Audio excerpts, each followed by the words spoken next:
Hello everyone, I want to welcome you to the Tucson Women Making History Storytelling Salon. I am Vivian Hart, the president of the League of Women Voters of Greater Tucson. A number of years ago I joined the League and I quickly realized we have really smart, experienced and wise women and men in our League. And I am very happy that we're going to have this salon because I get to learn about all of the experiences these women have had in the City Council.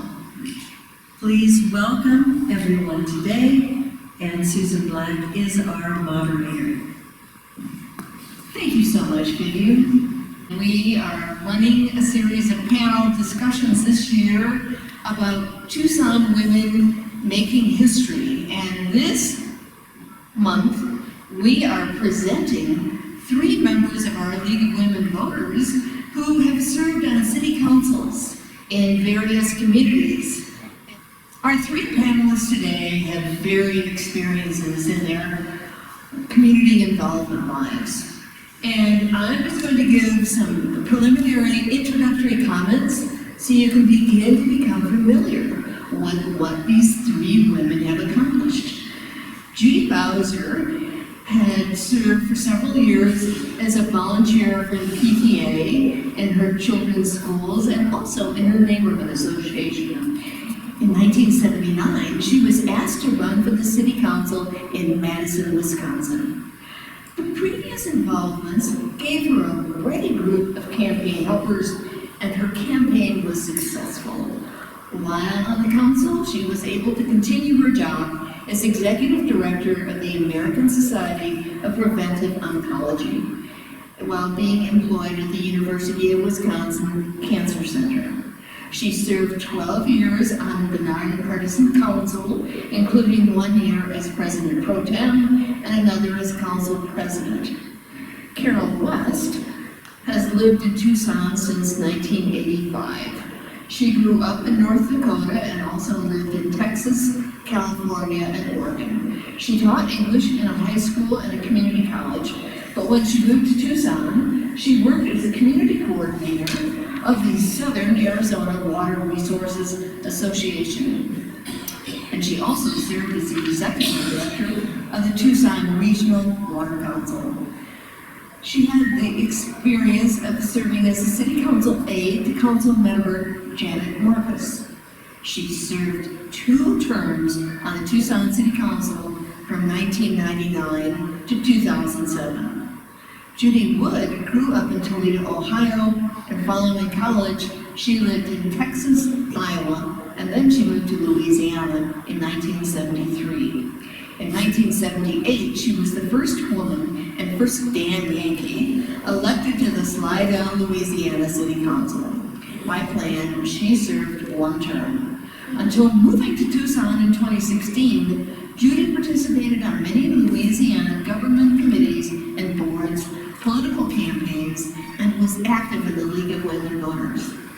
Without further ado, please help me welcome our 3 panelists and their stories of their involvement in their communities. Thank you.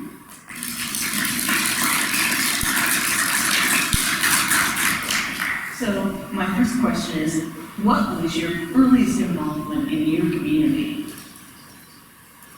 Well, my first involvement in my community was certainly 4-H back in the good old days.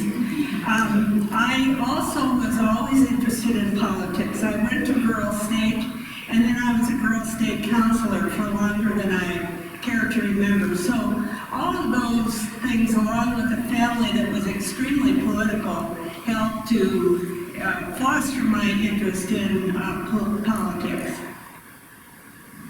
Well, as Susan mentioned, my first involvement were with the PTA and neighborhood associations.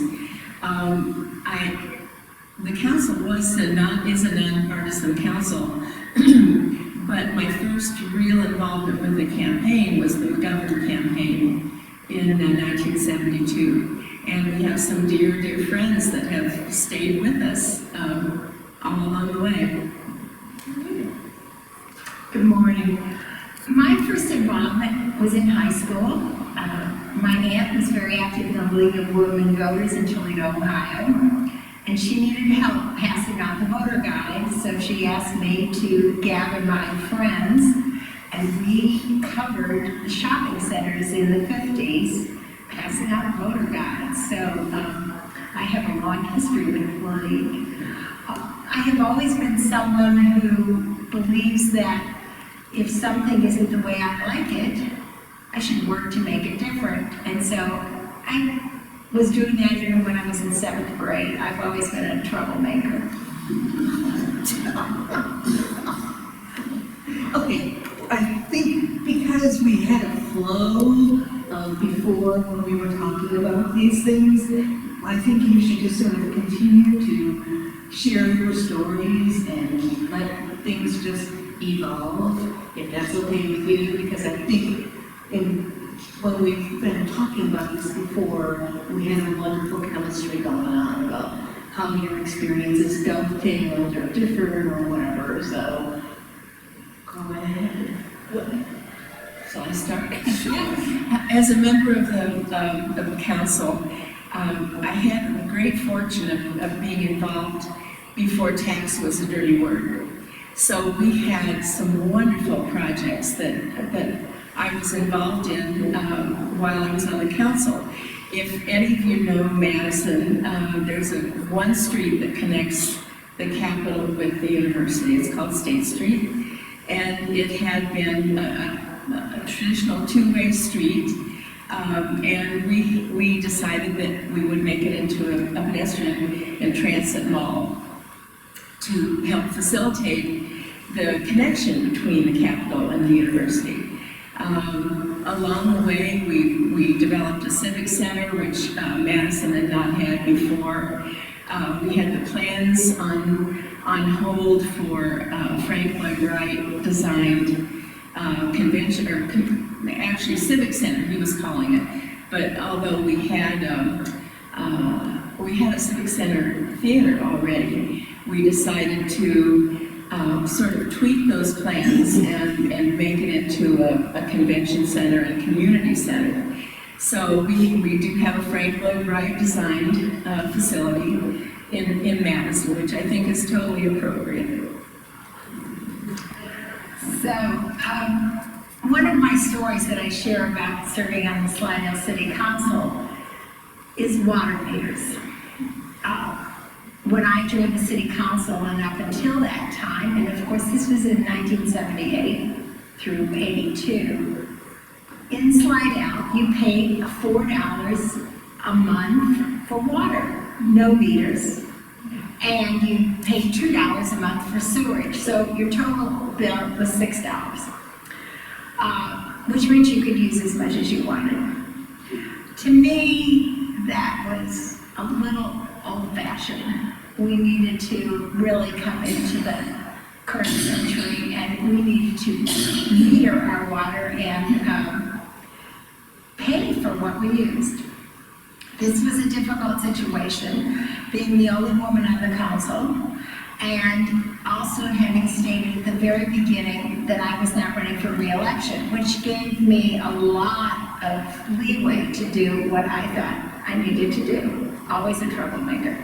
And so what we did is we had an opportunity to get federal funds to deal with sewage, which meant we needed to meter sewage, but nobody meters sewage, they meter water. And we needed, therefore, to have water meters, which the population was very much opposed to. So we did a study, we had the engineers present everything, and it came time for the vote. I needed 5 votes. So what happened is, I got up and placed in front of every council member a bullet and told them to bite the bullet and do what was right. It passed 8-1. Well, Judy points out something very important. We all have accomplishments that we're proud of, but we had to convince other people to come along with us. I am affectionately known as the landfill queen. When I joined the city council, I was aware that there were 23 landfills in Ward 2, northeast side. And these were all gravel quarries and other big holes. And the prevailing wisdom at the time was to fill them with garbage, you know, oven cleaner, oil, you name it. And because of my background in water issues, I was extremely concerned that these old landfills would contaminate our water supply. So we worked very hard on some mitigation kinds of things. And if you go to the Belmont Library, you'll see that big tank behind the library. That is a water mitigation program. And we had a female hydrologist who helped us with all of this. And we, of course, had to get some more funding from the state. But so far as I know, those landfill plumes have never reached our water supply, or if they have, we've had to shut off some wells. But that was very important, along with getting the 6-year recycling pilot project finally come to fruition. And so those are a couple of things that the council did while I was there. All right. So, any other accomplishments people want to talk about? Well, I was just going to mention that I thought it was interesting, as we were discussing earlier, that the difference in the number of people on our various city councils.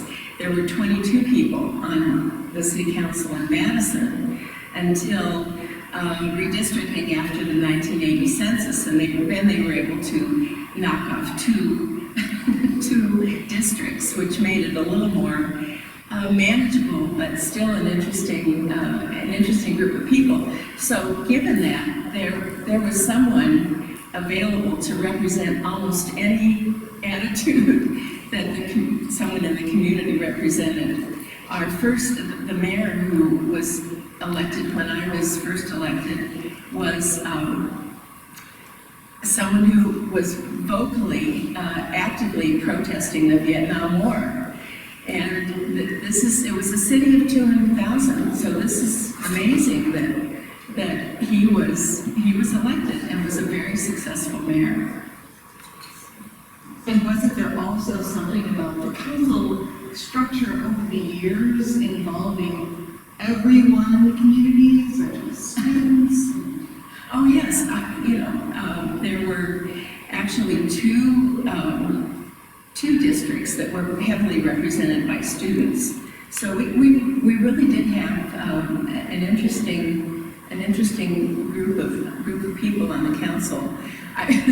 Our city council districts were coterminous with county board districts, and I should mention I had the great pleasure of serving with Tammy Baldwin, as she was a member of the county board, and I guess the person who represented her district on the council was moved because of a job change, and so Tammy sat in on the council until there was another election. So that was very interesting and fun to look back on. Right. And she also went on to other elections. Yes. Senator, yes, that was great. And do you want to talk about how much you were paid to serve on the council? If you were paid, because that's not always the case. We were paid an amazing amount of $7,000 a year. But when there are 22 council members, that adds up. And we were part-time, but I have to say it was about a 20-hour-a-week job. Well, I was a kept woman, so that $24,000 a year was important. And I worked full-time. In fact, I worked 7 days a week. Some of you who are my constituents know that if there was a neighborhood meeting on the weekend, I was there. If there was some dinner for some update, I was there. And I don't look back on that with regret, because I saw myself as a public servant. And I think when women especially run for office, we are willing to share the accolades for the things we do along with others. We are collaborators. We work across the aisle, whatever it takes to get the job done. We want action. We're not, I keep hearing about progressives. That's great, but let's see progress. So, I represented a very tight little district. We had just gone to a new form of government. Before that, it was called the good old boy system. And what a group of us in the town, in the city, decided that we needed a new home rule charter, which we got. And then we decided that part of that home rule charter would be districts. So I had a very tight rectangular district, the best of anybody, but it was in the middle of Old Town. And so I had about 1,000 houses. Now this was in 1978, and this was when many of my friends were also young mothers, and we were not employed outside of the house. What we did is we organized my campaign. Every Tuesday, we hit the entire district with something. Door knockers, anything. We dropped something at everybody's house every Tuesday. We did this for 8 weeks.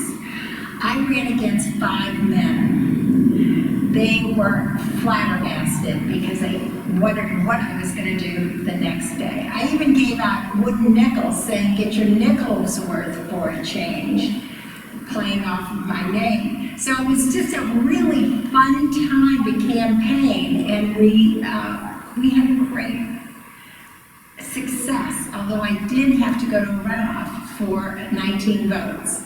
But running against 5 other men, it was pretty interesting. And one was the incumbent. So I was paid $7,000. I was the only member of the city council who was not employed outside of the house. So I worked full-time and was able to really be involved in all aspects of it, and I learned so much. And did you also, in your campaigns, were those campaigns unusual? Did people tell you about those campaigns and say, where did you learn how to do such a great campaign? So, when I qualified on the last morning, because every day I would run downstairs, look at the newspaper and see who qualified to run in my district. And the day before qualifying ended, a friend called me and said, if you don't qualify, you'll get the city council person you deserve. I spoke to my husband and he said, well, it's time for you to get a job. So I went down and qualified the next day. And at that time I was a Republican, the lone Republican in the city. So I qualified. The Republican Party from the state of Louisiana contacted me and asked me to please provide my campaign plan. I thought, oh my gosh, was I supposed to ask them permission before I qualified to qualify as a Republican? I didn't, I was so new to this. So I sat down and I wrote my plan for the entire campaign and I submitted it to them, hoping that they would approve it. They immediately called me back and asked me where I went to campaign school. I said I didn't go to campaign school. I ran student council elections in high school. That was my experience. Okay, it just goes to show you never know when you're doing these things how other people are going to interpret that. So, can you tell us anything about your community or your neighborhoods?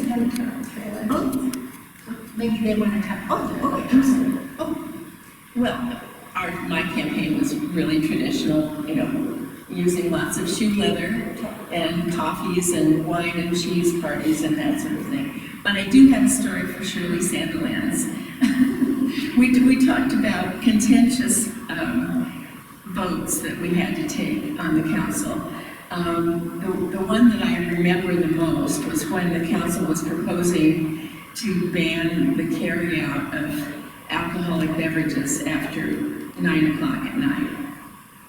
You wouldn't believe the calls that we got, not at 901, but at 3 in the morning, from people who'd obviously found a source. But the funny story is, the city council and county board were had a baseball game every year in which they played against each other. Well, we finished the game and someone said, well, let's go get some beer. Well, it was after 9 o'clock when the game ended, and so someone said, well, I live near the town of, I can't even remember what the little town was, but he said, I'll go over there and get some beer for us to have. I want to talk for just a minute about campaigns, because I was a campaign manager for many, many years, both in Oregon and here. And my mother would constantly say to me, why are you the manager? Why aren't you the candidate? Well, there were a lot of good reasons for that. But our family, as I think I mentioned, had a long time interest in running for office. It wasn't if you were going to run, you were going to run. In fact, my great aunt was a suffragette and then ran for mayor of Erskine, Minnesota in 1922, and she won. And so with that kind of background, of course, you know, the onus was on the rest of us in the family to run. So when I finally did run, the hardest part for me was letting my campaign manager do her job. I wanted to tell her how this should be run, and as a matter of fact, in the end, she quit. And I don't know if she quit because of my needling or if there were other reasons, but I ran the rest of the campaign and I won. But it meant walking door to door, talking to people, listening to people. I think I carried a little pad, a paper, and when I went door to door, I wrote down what people said, because that's far better than any survey to find out how people feel about things. Okay, as Carol and Judy have mentioned, it does get in your blood. My mother was president of the California State Employees Association, the first woman to hold that job, and she talks about negotiating labor contracts with Ronald Reagan when he was governor of California. It was not a pretty story, but at any rate, she and my dad both came out and walked the streets with me when I was campaigning, so they wanted to make sure that the success was continued. Now, one thing I want to add is that my husband and one of my daughters walked for me, and that was just as effective, I think, as having me walk, and it meant a lot to me that they supported me.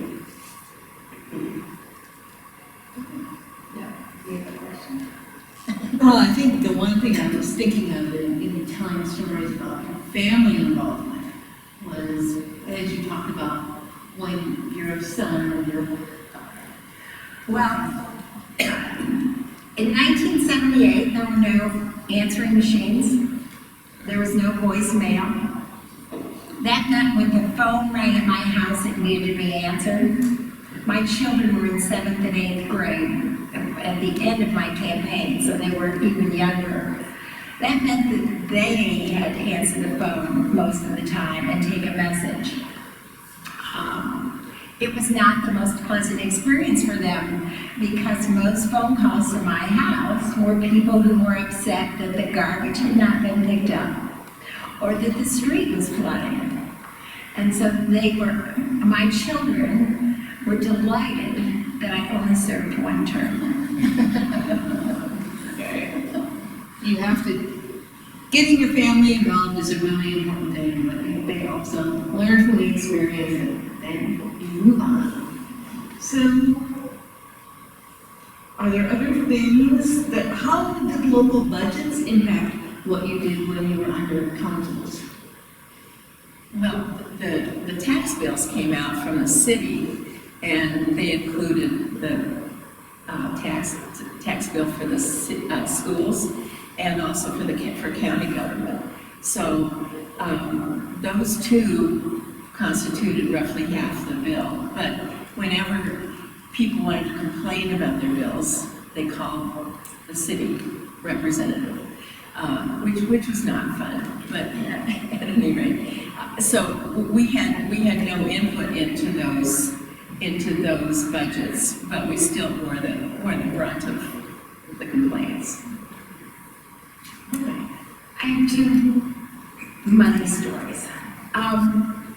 One is, every year we would have an audit, and it was Deloitte and Touche at the time. No, it was Arthur Anderson at that time. And so I really felt that they needed to earn their money. So I decided that I would hold a public hearing, so to speak, and any member of the public could come and ask about the audit and ask all about this. It's their money. They should have an opportunity to be educated. So it was, we had 3 hearings, and I remember we had very good turnout with very good questions from the audience. And you see, I really didn't understand the budget, so I was really doing, the audit, so I was really doing it for me, saying, you all learn too, but, it really worked out. The other thing is when I joined the city council, because I was there every day, I knew the staff, I interacted with the mayor, and he happened to mention to me that the audit had come in, and there was a $400,000 surplus. So I thought, okay, there's a $400,000 surplus. I didn't talk about it. I just knew there was a surplus. I didn't. And so it was information I had. I did not share it with the other 8 fellas. They were not happy. And they felt I was in cahoots with the mayor trying to hide the money. I had to explain to them that I didn't know the value of the information I had. Plus, I learned at that point that the city was not allowed to make a profit. And so that excess $4,000 needed to have a budget, a surplus budget to spend the money. So that's really why they were upset, because they wanted to spend that money in their special ways, which they did. But it was just a part of the learning experience. We never know, when we look at the city councils or we look at these different governing bodies, really everything that they have to deal with. And until you are in the inside, having to deal with all these issues day by day, do you learn so many wonderful things about your government. And one of the things that I particularly remember, when I was on the council, I left, in 2007, and that's just when the Great Recession was starting. Maybe it was because of my service, who knows. But prior to that time, the city was in pretty good financial shape. And there were a lot of things that needed to be done. We also, during that time, passed the Regional Transportation Authority, and that was countywide. And that that has really benefited our community in spite of all the whining we hear. Since that time, too, city residents have taken the bull by the horn and passed a couple of bond elections to work on streets even further. But one of the things that happened, some of you are familiar with the old Fort Lowell district, which was a part of my ward. And there was the old soldiers' commissary, which we wanted desperately to buy. And the owner was manipulating us by bringing the bulldozers out and saying he was going to turn this into an office park and so on and so forth in the neighborhood, which included my mentor and former council member, Janet Marcus. They were just terrorized by this, and rightfully so. Well, a wonderful city engineer said to me, I had some transportation money in my budget that belonged to Ward 2. A wonderful transportation engineer said to me, Carol, at some point we're going to have to widen Craycroft. So why don't you buy the right-of-way, which was where the commissary was? So I did. I bought the right of way, and actually what we did was we bought the commissary. And so we're so pleased to have that, and along with several other parts of that. And it's something that I'm extremely proud of. And we won some awards, as a matter of fact, national awards for that buy. But you know, I would never have thought about it if that engineer hadn't said to me, and you know, if you look around there, there's no way Craycroft could be widened on that side of the street. But he was ingenious, and I'm indebted to him to this day. It's interesting to hear you talk about dealing with city employees. When I was on the council, I was appointed to the Plan Commission, I guess, because I had a business degree.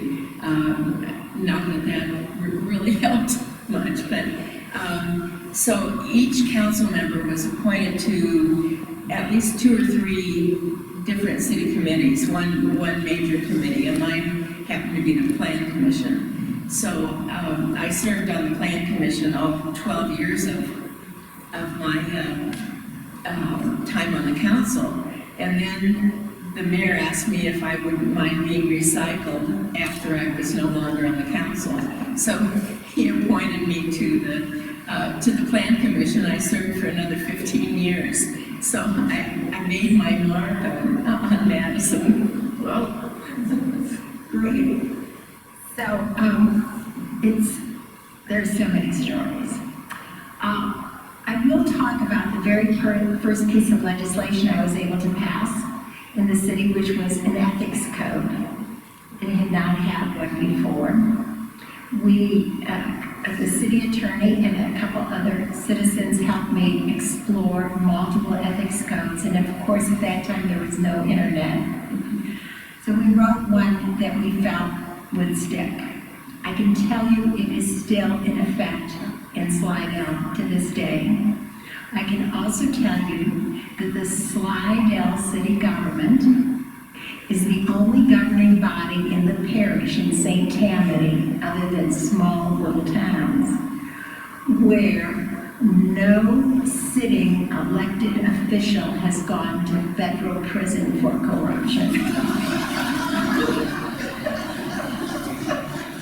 One of the things that I particularly liked about serving on the city council is that it's local government, and you can still get quite a lot done. And to be in the ward, having my office in the ward, where people could come in and meet with me and talk to me about their concerns, was, I thought, just really important. But some of my detractors, and I had many of them when I was in office, used to suggest that I run for the legislature because they wanted to get me out of Tucson.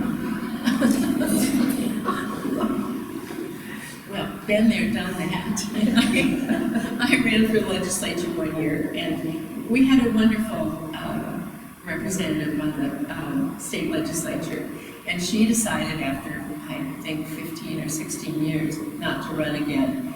So there were 5 women and 2 men in the Democratic primary for that seat, and one of the men won. went on to serve well, so I was not terribly disappointed, but it was quite an interesting process. So, do you want to talk a little bit more about your constituents and your relationship with your constituents? I think those are... Well, I was really lucky because even though I represented the oldest part of Slidell, and I was what they called a newcomer, and they really frowned on us. The older part of town, I had a few real loyal people, and they would walk with me, and I would go through the district all the time. And I knew all the people there because my kids went to school in the district. I was just so fortunate to have that in my district. Now, we cast votes that affected people outside your district. Some of those were my very dear friends. One in particular was on a street that when she bought the house, they said that the bridge would never be built because her street went to the dead end, and it would have, if the bridge had been built, it would cross what we call the W-14 drainage canal. You know, in Louisiana, we have to have a lot of canals. And so the city in the master plan had a bridge there, but the contractors, when they developed those areas, never built the bridge. Well, it was time for us to make a decision, and it was very heated. And many of my friends were being affected, and they were hopeful that their dear friend would vote the way they wanted to. I really felt that for the good of the whole city to have a really nice thoroughfare between the north and the south part, that we needed to build that bridge. So I voted for it. There were a lot of people who were not happy with me. Eventually they started talking to me again, but it took a while. One of the things about being in office is that once you're elected, if you're a Democrat, Republican, Green, whatever, once you're elected, you represent all the people in that area. And so many times I got into trouble with the Democratic Party because I voted for what my Republican constituents, my ward was Republican, I would vote the way that they asked me to vote. And how did I know? Because I had town halls on some of the difficult issues, paying for garbage, passing the budget, passing the red light cameras, all of those things. I might not have been inclined to vote for those things, but that's what my constituents wanted me to do, and so that's often what I did. That caused some real ripples, and I think that's an important lesson, I think, for anybody in office. You have to think about your constituents, and of course, I represented the whole city because, you know, we run citywide, so it was kind of a ticklish proposition, and one of the things that I inherited, or we inherited, I should say, from the previous council was that the neighborhoods around Elcon Mall wanted all those streets on 5th closed. They didn't want any traffic back there. Well, I happen to believe that one of those roads should stay open. And so when we vote, when I was running, of course, these neighborhoods courted me. I don't recall that I ever promised that I would vote their way, and I didn't. I voted to keep Jones open. A woman in the audience screamed at me, and of course that was on every nightly news show. I walked out of there with a police escort. So it wasn't easy, but I didn't feel that I was there to make easy votes. I was there to do what was the best for the city, and that's what I really tried hard to do. But of course, a lot of people often didn't see it that way. Well, as Council of 22, we each represented about 12,000 people, which is not a lot compared to cities that have smaller councils. People felt that they could get to know you. It was difficult to go to the grocery store without being stopped and having someone talk about a pet peeve. But there were times when you had to say, I'm sorry, I just don't agree with you. And I hope we can talk again about the next issue that comes up. But it's amazing how many people I still count as my dear friends that I met during those campaigns and during the time on the council. In my first year on the city council, the police wanted a raise. And so in January, our fiscal year went from July 1st to June 30th. In January, they lobbied the council for a raise. Now you realize we also had a $400,000 surplus that they got rid of, but that had already been earmarked and spent. So they lobbied for a raise. And there was a group of us on the city council who really felt that yes, they deserved a raise, but it needed to come in the budget cycle. So that it was time for the city council meeting. There was a lot of chatter about it. A newspaper reporter came up and asked me, you know, they knew I was not going to vote for it. I mean, I had been pretty vocal about it in the sense that, yes, I believe they needed a raise, but not in the middle of the budget cycle. So the newspaper reporter asked me, he said, you know, if you don't vote for this, you won't be reelected because you won't have a place behind you. I said, well, you know, that really isn't a problem because I'm not running again. So that was that. Well, and it came time for the vote, and at that point, we still had not had a voting apparatus where we all plugged our things at once and then the vote showed up. It was a roll call vote. So, and I happened to be the fifth name called. So there was yes, yes, yes, yes, and then it came to me. And I said no. And the person right after me voted yes, and he was one that said he was gonna vote no. And the same with the next four. They had all said they were gonna vote no, but they said, well, it was just so evident it was gonna pass anyhow, why shouldn't we be on the winning side? And I just thought, shame on you. But that's one of the lessons I learned. One of the things that I want to back up for a minute, because a lot of you knew Mary Beth Carlisle, who was the water witch in this community, and my mentor and my dear friend. And when I told her that I was going to run for the city council, she said, oh, no. She said, you know city government is cats and trash.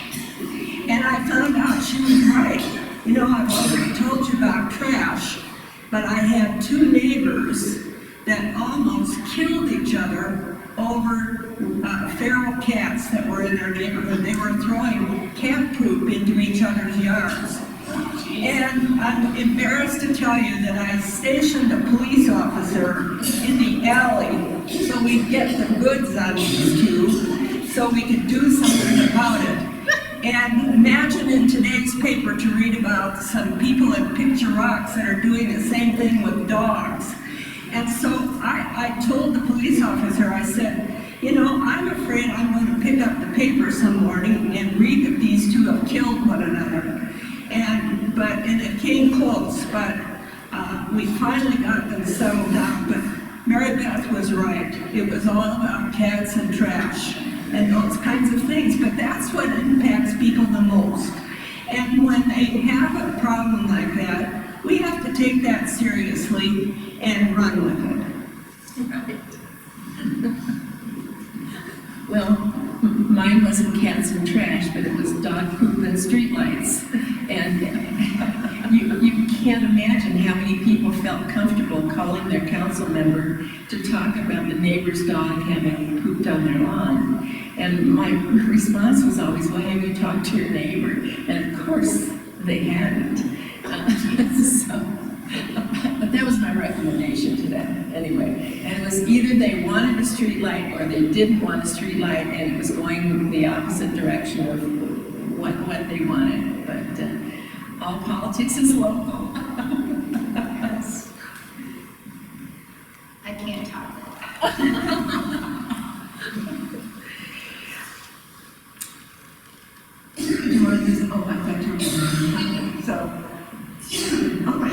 So, what are there any other stories that you think of that are going to be that are memorable to you, that are going to give people an even more interesting perspective on what it's like to serve on the city council? I'll tell you another story. We had a clerk of council. He was a gentleman who had served in that position for probably 20 or 30 years. He did very little. And so he hired a secretary who was very capable and did all the work. He would come in a few hours for the day, and when he did come, he would go to the tax office and look up for mortgage companies how much tax was on a piece of property. So he was really working a side job at the time. It came time for the budget. And I said to the fellas, we're going to pay him for the time he puts in. So I proposed in the budget that we cut his salary in half. It would happen to be the last year I was on the council, and the budget came up. And I said to the fellas, remember, you're running for re-election. I will talk about this, because I wasn't running for re-election. So we brought the budget up. His salary was there. There was much gnashing of teeth. And the half salary passed. At which point he asked for the floor. The clerk gave Judy Wood one of his stern, nasty lectures and left and resigned. At that point, the 8 gentlemen on the council decided we needed to do a search for another clerk. I said, nonsense. We have someone that has done the job for 3 years. She should have the job. And they said, but she's not certified. I said, many cities hire people that aren't certified and get them certified. So we got the first female clerk. Very good. Okay, within the group, are there any questions for our panelists? I'd be interested to hear if you have a strong mayor from the government in the 2000s. Okay, strong mayor, strong council, weak mayor. We were the first council to have strong mayor, strong council. So we each had our own powers. Before that, it was the strong council and a figurehead ribbon cutter for a mayor. Tucson has a weak mayor manager form of government. And speaking of that, about 3 years ago or so, I was at the grocery store. And by the way, when I was on the council, I never went to the grocery store. My husband went in my place. So I was at the grocery store, and this woman saw me, and she said, well, hello, Mrs. Walkup, who was the mayor when I was on the council. And I said, well, thank you for the compliment, but I said, I'm not Mrs. Walkup. And she said, well, you're somebody. So, and I had to attest to that I was somebody, but I smiled at her and let it go. About the grocery store. My children refused to go with me to the grocery store because we could never get in and out of there in 10 minutes. It was always, it was like going to a cocktail party, because you'd go down the produce aisle, you'd see this person, and then you'd go to meat, and you'd see this person, and frozen food, another person. You couldn't, because the town was relatively small, and I happened to shop at the grocery store in my district, everybody was there, and they all had something they wanted to share. One of the questions you had on the sheet you gave us, the cheat sheet, was what would you advise to anyone who wants to run for council? And I quickly wrote down buy an Instant Pot. The rest comes naturally, right? Yes. The meal planning is something that sort of falls by the wayside. Yeah. One of the things that I've been the most impressed about with the 2 Judys here, listening to them talk, is that they were public servants. I think that's something we've lost today. We're not seeing as many elected officials who are public servants, and I see that as extremely important. A couple of things that I wanted to mention, there were and are a lot of senior citizens in Ward 2. And we use some of the HUD money for low-income seniors so that they could stay in their homes. I had one staff person who handled applications. PCOA would screen them, and then we would follow up with them, and if they needed a new air conditioner, a new roof, we had a cap on the amount of money we could use, but we had the air conditioners, a new furnace, a new roof, whatever it took, so that they could remain in their homes. And that program was extremely popular. I used to have people from other wards call and ask me if I was the woman that fixed roofs. And of course, I said yes, but you have to live in Ward 2. Rex? Being women in these traditionally male bodies, how did you deal with the eventual sexism? Not very well. Being women on council, how did we deal with the sexism? When I was elected, there was one woman out of 22 on the council. When I was elected, we increased that by 5, which was wonderful. But I really didn't encounter sexism. I felt that, obviously anyone has to establish their credibility. Once that's done, you're accepted as one of the team. I never really experienced it. It was a puzzle sometimes because they didn't know what to call me, councilwoman, councilman, and what to put on the signs and all those kinds of things. But it really wasn't an issue for me. And one of the things that was interesting is after our city council meetings usually ended about 9 or 10 at night. I had kids at home. I went home. All the others went to the bar. So I never got any of the wrap-up, so to speak, and it was so pretty much isolated. The interesting thing, because I was full-time at the city hall, is I did a lot of the work, meaning I checked the minutes. I made sure that everything in the minutes was absolutely accurate, because those minutes are important, because people make money or don't make money based on actions of the city council. So I was very diligent in checking the minutes. Therefore, they totally trusted me. They did not read the minutes. And so I felt morally, that I needed to make sure these were very accurate. But that was the kind of thing that if you want to talk about sexism is, well, she'll do it. And that was the only thing I had.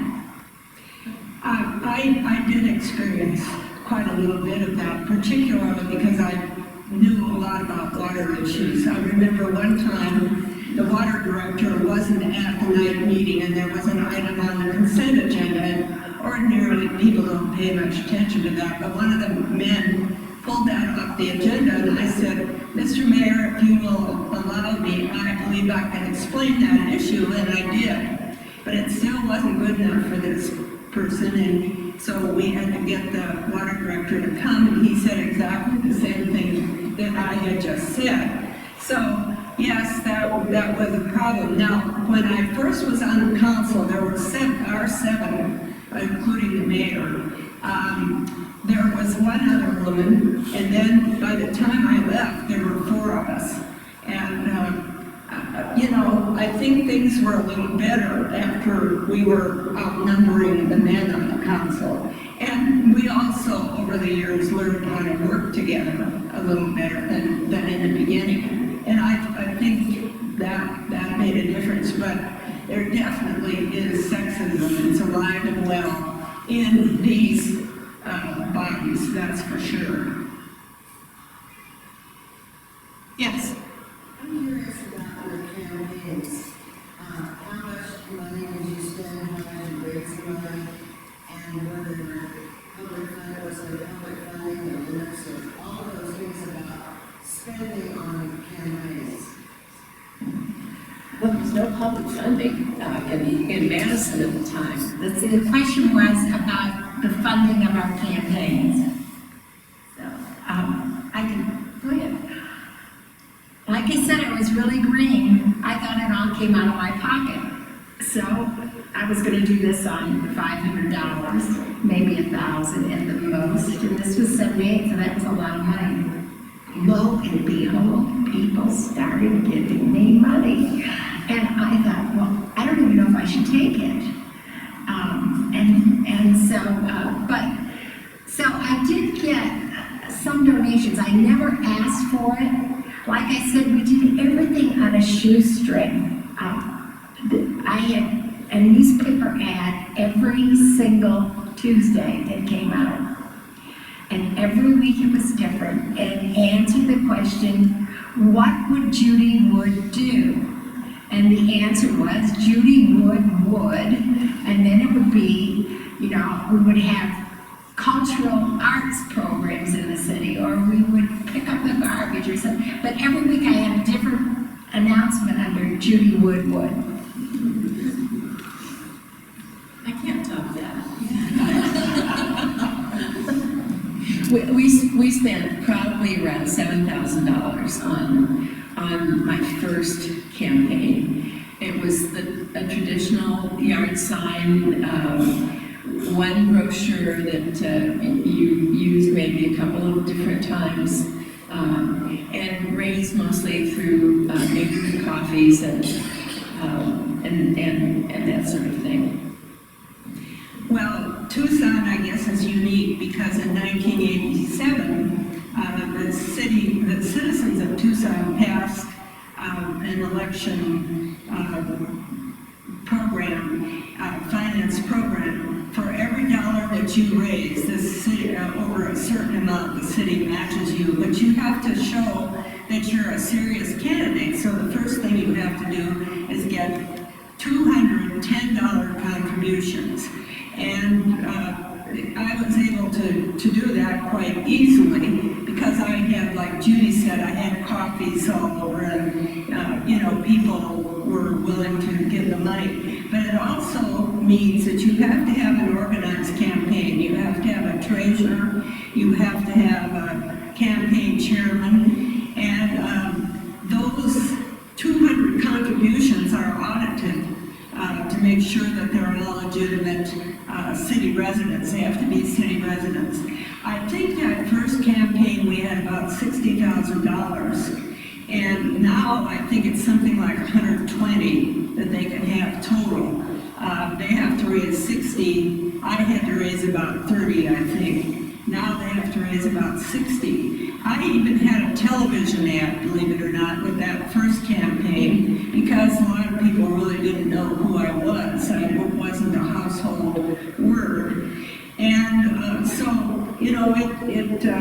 it was a good process, and I certainly recommend that people follow it, but now we're seeing more and more candidates who are not running clean. I think in this last election, only one of the mayoral candidates ran clean. The others raised money just individually. Other questions? Kate?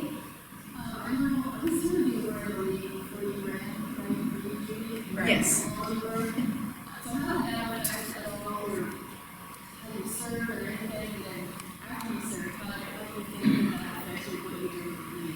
It didn't really come up very much.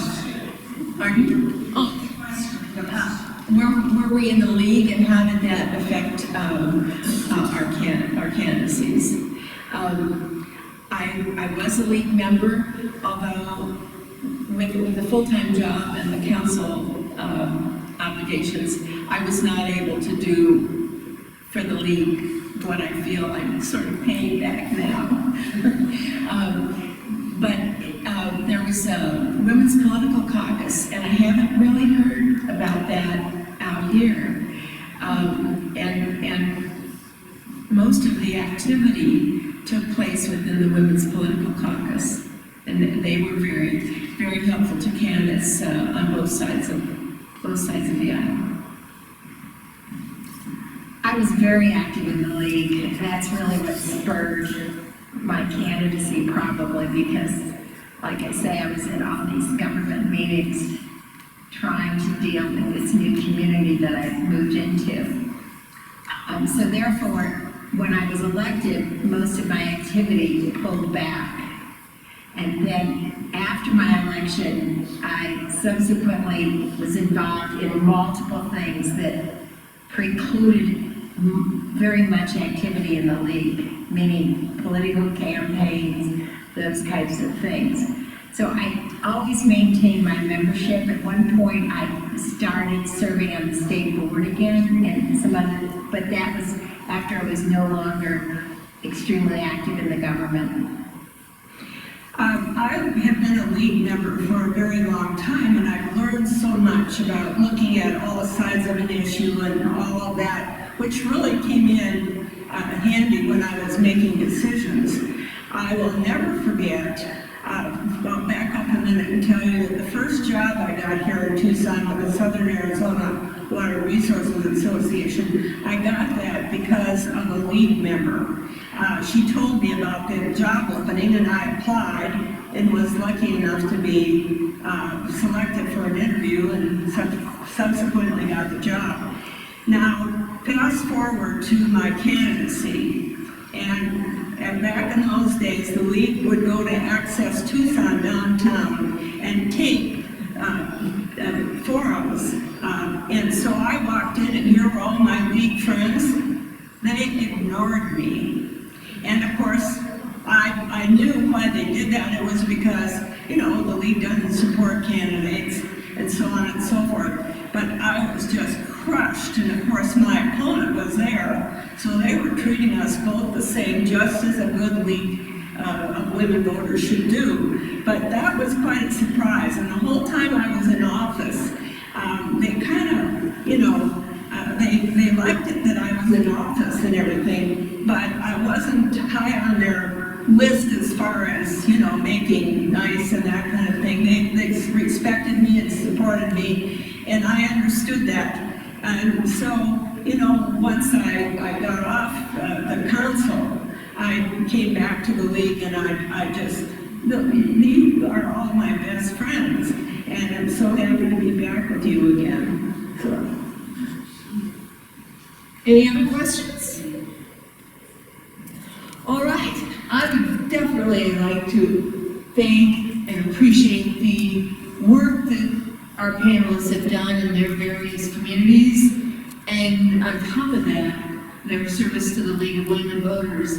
But I think the lesson that comes away for me when I listen to these stories is how this can inspire us. You know, we may not run for public office, but we are active in our communities, and we do what we can to make democracy work. And those things, at this point in time, are so very important. And we mustn't ever forget the power of I can do this. And even if it's just the smallest thing, if we can carry that message and remind others that they can all do one thing, that it makes the world just a little bit better. And I think that's a message we want to keep carrying forward. And I thank all of you for being here today, and thank you again to our panelists.